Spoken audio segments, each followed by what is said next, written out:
আসসালামু আলাইকুম।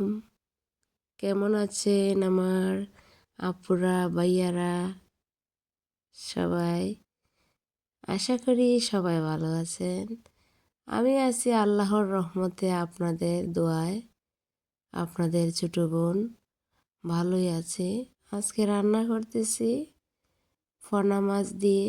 এই মাছের নামটা কি জানি না, তো এগুলো হচ্ছে পোনা মাছ।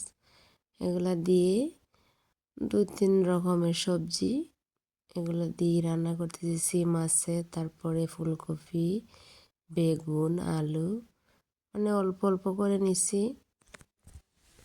সব রকমেরই আনাজ তরকারি নিছি একই। তো আশা করি আপনারা আমার ভিডিওগুলো দেখবেন। যদি ভালো লাগে সুন্দর সুন্দর কমেন্ট করবেন, শেয়ার দিবেন, আর আমার আইডিটা ফলো দিবেন। তো বাচ্চা কাচ্চা সামলাইয়া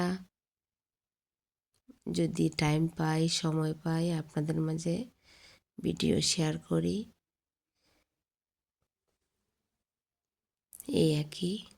জানি আপনাদের কাছে আমার ভিডিওগুলো ভালো লাগে বিধায় আপনারা সুন্দর সুন্দর কমেন্ট করেন।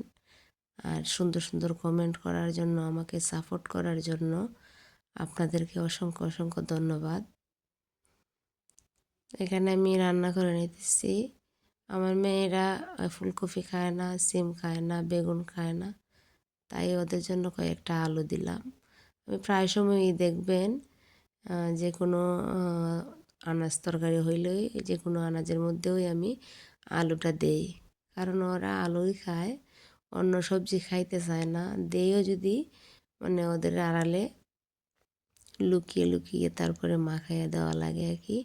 সামনে দিলে তারা খাবেই না।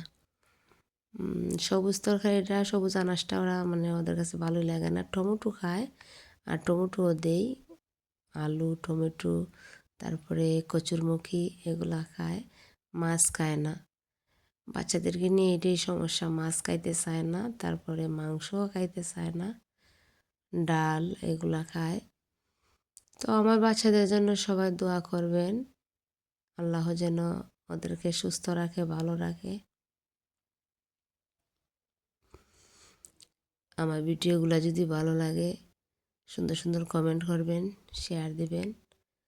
এদিকে আমার রান্না প্রায় হয়ে আসতেছে, এখন জল দিয়ে দিব।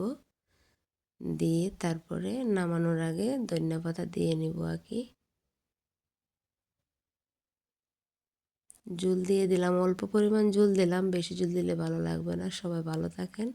আসসালামু আলাইকুম।